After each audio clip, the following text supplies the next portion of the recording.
to beautiful Wollongong to those of you who've travelled. It's lovely to have you here. When we did the 10 big ideas late last year with the Illawarra Business Chamber, one of the issues and questions that came up was around unemployment and youth unemployment and what we could do to tackle that. We need to have a forum and we need to talk about it, we need to discuss it, we need to try and find a solution and some answers.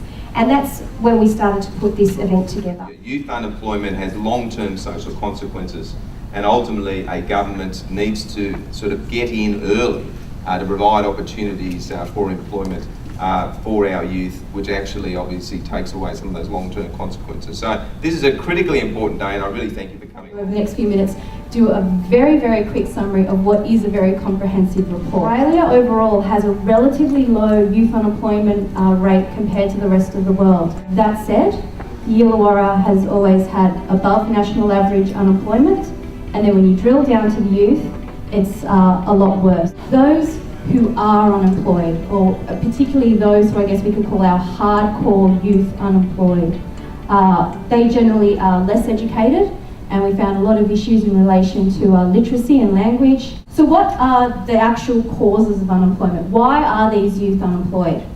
Well, one thing that we found very clearly is that our region struggles to create jobs.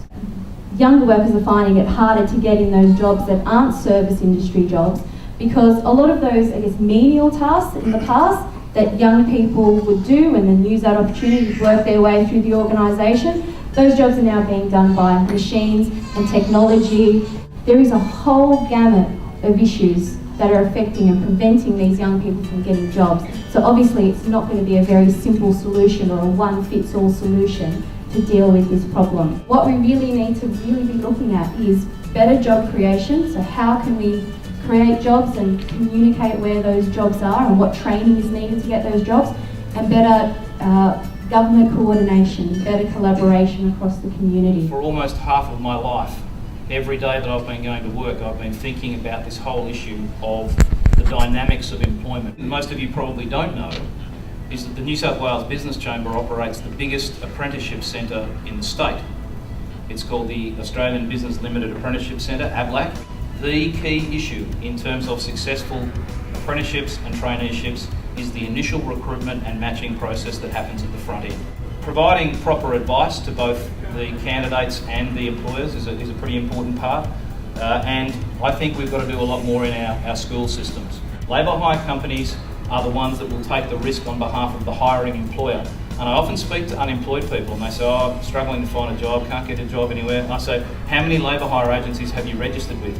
Oh, I don't want to do casual work, I want a full-time job. And I have to constantly explain to people that if you don't have a relevant history in terms of your CV, if you have a bad history in terms of your CV, labour hire is a fantastic way to actually get back on the horse again. We also have to get a little bit tougher with people who are able to work, capable of work, but decide that surfing is a better option. And finally, as I said at the very beginning, the issue of promoting business growth. This is an area that I hope the next government in this state will really start to grapple with, because for the last 4 to 10 years in this state we have been losing focus on helping businesses grow.